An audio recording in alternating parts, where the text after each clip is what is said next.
Hello guys, അപ്പോൾ ഇതൊരു ഞായറാഴ്ചത്തെ വ്ളോഗാണ്. നേരത്തെ ഞാൻ പറഞ്ഞേക്കാം. അപ്പോൾ ഇന്നാണെങ്കിൽ ഞാൻ കുറച്ചധികം നേരത്തെ എണീച്ചിട്ടുണ്ടായിരുന്നു. ഒരു ചെറിയ പരിപാടി ഉണ്ട്.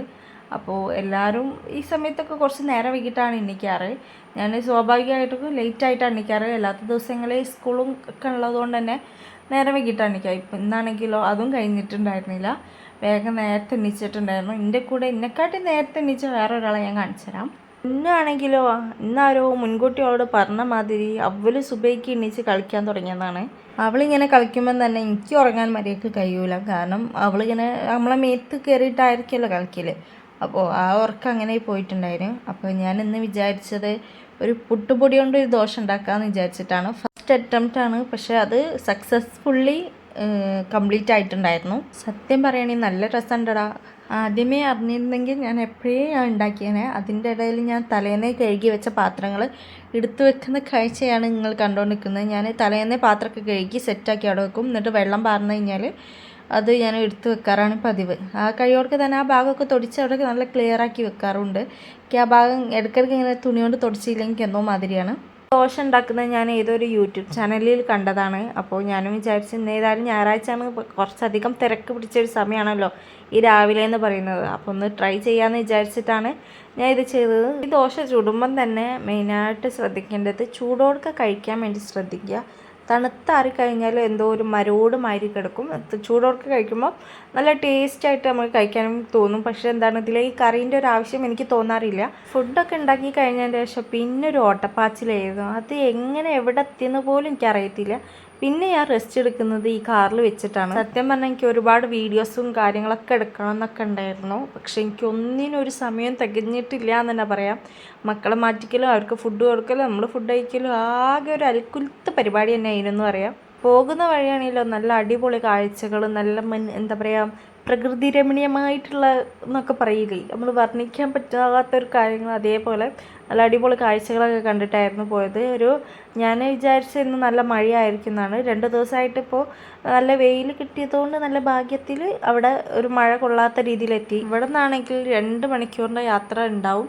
ഞങ്ങളാണെങ്കിൽ കുറച്ചധികം ചുറ്റി വളഞ്ഞിട്ടാണ് പോയത്. പൊന്നു രാവിലെ ഉറങ്ങി എണീച്ചതിൻ്റെ ക്ഷീണത്താൽ ഓളങ്ങനെ കാറ്റും കൊണ്ട് ഉറങ്ങിയിട്ടുണ്ടായിനി. എനിക്കാണെങ്കിൽ യാത്രകൾ ചെയ്യാൻ ഒരുപാട് ഇഷ്ടമാണ്. പക്ഷെ എന്താണ്, എനിക്ക് ഈ കാറിലുള്ള ആ ഒരു തലപ്പെരിപ്പൊക്കെ ഉണ്ടായിട്ട് ഞാൻ ആകെ അൽക്കുലത്തായിട്ട് തന്നെ പറയാം. എന്താ വെച്ചാൽ ഞാൻ അതിൻ്റെ ഇടയിൽ ഒമിറ്റ് ചെയ്ത് ആകെ എങ്ങനെക്കോ ഒരു പരുവത്തിലാണ് ഹോളിലെത്തിക്കഴിഞ്ഞത്. ഇവിടെ എത്തിയപ്പോൾ നിക്കാഹ് സ്റ്റാർട്ട് ചെയ്യുന്നുണ്ടായിരുന്നുള്ളൂ. അതിൻ്റെ ഇടയിൽ ഇപ്പൊക്കെ നല്ല വിളിയാണ്, എവിടെ എത്തി ചോദിച്ചിട്ട്. പക്ഷേ നമുക്കല്ലേ അറിയുള്ളൂ അതിൻ്റേതായ ബുദ്ധിമുട്ട്. ഹോളിലെത്തി കഴിഞ്ഞ് വെൽക്കം ഡ്രിങ്ക് ഒക്കെ കുടിച്ച് നേരെ മുകളിലേക്ക് കയറിയിട്ടുണ്ടായിരുന്നു. മെയിനായിട്ട് പിന്നെ തപ്പൽ എൻ്റെ ഫാമിലിൻ്റെ തപ്പലായിരുന്നു മെയിൻ പരിപാടി. ബാക്കിലിരിക്കുന്ന 2 ആൾക്കാർ എൻ്റെ അമ്മായികളാണ്, ഇപ്പം എൻ്റെ പെങ്ങന്മാർ, പിന്നെ എൻ്റെ അമ്മയും മാമിയും. അതിൻ്റെ ഇടയിൽ നിക്കാഹ് നല്ല തകൃതിയായിട്ട് നടക്കുന്നുണ്ടായിരുന്നു. അപ്പോൾ ആരതാ വെഡ്ഡിങ് എന്ന് പറഞ്ഞിട്ടില്ലായിരുന്നല്ലോ. ഇത് എൻ്റെ ഉപ്പാൻ്റെ കസിൻ സിസ്റ്ററിൻ്റെ മോൻ്റെ വെഡ്ഡിങ് ആണ്. അപ്പോൾ പെണ്ണിൻ്റെ വീട്ടിൽ വെച്ചിട്ടായിരുന്നു ഫംഗ്ഷനൊക്കെ നടന്നത്. നിക്കാഹൊക്കെ നല്ല അടിപൊളിയായിട്ട് കഴിഞ്ഞ് നേരെ ഫുഡ് കഴിക്കാൻ പോയിട്ടുണ്ടായിരുന്നു. ഇതിൻ്റെ ഇടയിൽ ഇരട്ടകളല്ല പരട്ടകളാണെന്ന് പറയുന്ന 2 കസിൻ സിസ്റ്റേഴ്സിനെ കണ്ടിട്ടുണ്ടായിരുന്നു. കസിൻ സിസ്റ്റർ അല്ല, ഒന്ന് എൻ്റെ സിസ്റ്ററാണ്, ഒന്ന് കസിൻ സിസ്റ്ററാണ്. അതിൻ്റെ ഇടയിൽ ഫുഡ് കഴിപ്പൊക്കെ നടന്നിട്ടുണ്ടായിരുന്നു. നല്ല അടിപൊളി ഫുഡ്. ഞാൻ ബിരിയാണിയൊക്കെ ആയിരുന്നു കഴിച്ചത്. പൊന്നൂന് ഉമ്മ വാരി കൊടുത്തു, ആയുഷുവിന് ഞാനും.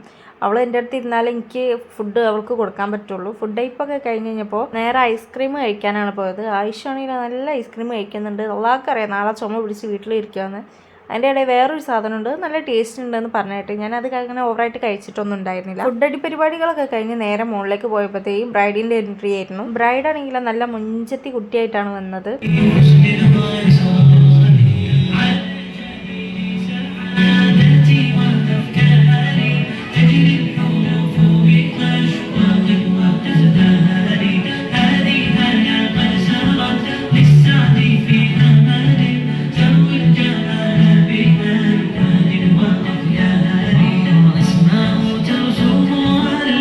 ബ്രൈഡിൻ്റെ എൻട്രി ഒക്കെ കഴിഞ്ഞ് ഫോട്ടോസും വീഡിയോസും എടുക്കലൊക്കെ കഴിഞ്ഞിട്ട് പിന്നെ നമ്മുടെ കസിൻസിൻ്റെ വക കുറച്ച് പരിപാടിയൊക്കെ ഉണ്ടായിരുന്നു. എല്ലാ ക്ലിപ്സും ഇതിൽ ഉൾക്കൊള്ളിക്കാൻ കഴിഞ്ഞിട്ടുണ്ടായിരുന്നില്ല. എൻ്റെ കയ്യിൽ പൊന്നുണ്ടായിരുന്നല്ലോ, അപ്പോൾ ഓവർ വീഡിയോസൊന്നും എനിക്ക് എടുക്കാൻ പറ്റിയിരുന്നില്ല. ബ്രൈഡിൻ്റെ വീട് എവിടെ വെച്ചാൽ ഇടവണ്ണാണ്. അപ്പോൾ കോഴിക്കോട് നിന്ന് ഒരു 1.5-2 മണിക്കൂറിൻ്റെ അടുത്ത് യാത്ര ഉണ്ട്. ഞങ്ങളാണെങ്കിൽ കുറച്ചധികം വളഞ്ഞു തിരിഞ്ഞാണ് വന്നത്. അപ്പോൾ കുറച്ചധികം ലേറ്റ് സമയം എടുത്തിട്ടാണ് ഇവിടെ എത്തിയിരുന്നത്. നിക്കാഹൊക്കെ കഴിഞ്ഞ് അങ്ങനെ നമ്മൾ അവിടെ നിന്ന് ഇറങ്ങിയിട്ടുണ്ടായിന്. ഒരു 1 മണിയൊക്കെ ആയപ്പോഴത്തേക്കും നമ്മൾ അവിടെ നിന്ന് ഇറങ്ങി. കാറിൽ പോകുമ്പോഴത്തേക്ക് പിന്നെയും ഒരുമാതിരി ബുദ്ധിമുട്ടുകളൊക്കെ വന്നിട്ടെങ്കിലും, പക്ഷേ വന്ന വഴിക്കല്ലായിരുന്നു പോയത്. അത് കുറച്ചും കൂടി എനിക്ക് ഈസി ആയിട്ട് തോന്നിയേനെ. അങ്ങനെ കുറേ ദിവസമായിട്ട് ഞാൻ റിയാസ് ഖാനോട് ഒരു കാര്യം ആവശ്യപ്പെട്ടിട്ട് ഇരിക്കേനെ. അപ്പോൾ അതിൻ്റെ ഇടയിൽ അത് കണ്ടപ്പോൾ വാങ്ങി. റോഡുകളൊക്കെ വെച്ചാൽ നല്ല അടിപൊളി റോഡ്, നല്ല എന്താ പറയുക, കണ്ണിന് കുളിർമയേക്കാന്നൊക്കെ പറയില്ല, അതേപോലെ നല്ല അടിപൊളി റോഡുകളൊക്കെ ആയിരുന്നു. അതിൻ്റെ ഇടയിൽ പൊന്നു ഉറക്കിൻ്റെ സമയമായപ്പോൾ അവൾ ഉറങ്ങി. ഇന്നാണെങ്കിൽ ഉച്ചയായപ്പോഴത്തേക്കും പറയേണ്ട നല്ല ഒടുക്കത്തെ വെയിൽ, നല്ല ചൂടൊക്കെ ഉണ്ടായിരുന്നു. ഇത്രയും ദിവസം മഴയാണെന്നൊന്നും പറഞ്ഞിട്ട് കാര്യമില്ല, ചൂട് നല്ലോണം ഉണ്ടായിരുന്നു. അതിന് ഞാൻ റിയാസ് ഖാനോട് പറഞ്ഞത് റംബൂട്ടാൻ വാങ്ങാനാണ്. റിയാസ് ഖാണെങ്കിൽ എപ്പോൾ വെച്ചാലും മറന്നുപോകും. മറവിൻ്റെ അസുഖം കൂടുതലുള്ള ഒരാളാണ് എൻ്റെ ഹസ്ബൻഡ്. അപ്പോൾ കഴിയാതെ കണ്ടപ്പോൾ അതങ്ങനെ വാങ്ങി നേരെ വീട്ടിലേക്ക് പോവുകയാണ് ചെയ്തത്. അതിൻ്റെ ഇടയിൽ വേറെ സ്ഥലത്ത് പോകണമെന്ന് വിചാരിച്ചിരുന്നു, പക്ഷേ അവിടെ ആളില്ലാത്തതുകൊണ്ട് നമ്മൾ തിരിച്ചെന്നെ റിട്ടേൺ പോന്നു. കുറച്ചധികം ഡ്രൈവിന് ശേഷം നമ്മളെ നാട്ടിലെത്തിക്കുകയാണ്. ഇവിടെ എത്തിയപ്പോൾ ഒരു സുഖം ഉണ്ടല്ലോ, പറഞ്ഞറിയിക്കാൻ വയ്യ. അങ്ങനെ ഞാനും പൊണ്ണുമാണെങ്കിൽ കാർ ഇറങ്ങി വേഗം നടന്നിട്ടുണ്ടായിനി. അപ്പോൾ ആയിഷു റിയാസ്ക്ക് വണ്ടിമ്മ വരും. അവർ വണ്ടിമ്മ വരുമ്പോഴത്തേക്കും കുറച്ചധികം സമയം എടുക്കുന്നതുകൊണ്ട് തന്നെ ഞാനും പൊന്നും കൂടി നടന്നിട്ടുണ്ടായിരുന്നു. അപ്പോൾ ഇന്നത്തെ വീഡിയോ ഇത്രയേ ഉള്ളൂ. അടുത്തൊരു വീഡിയോ ആയിട്ട് പിന്നെ വരാം.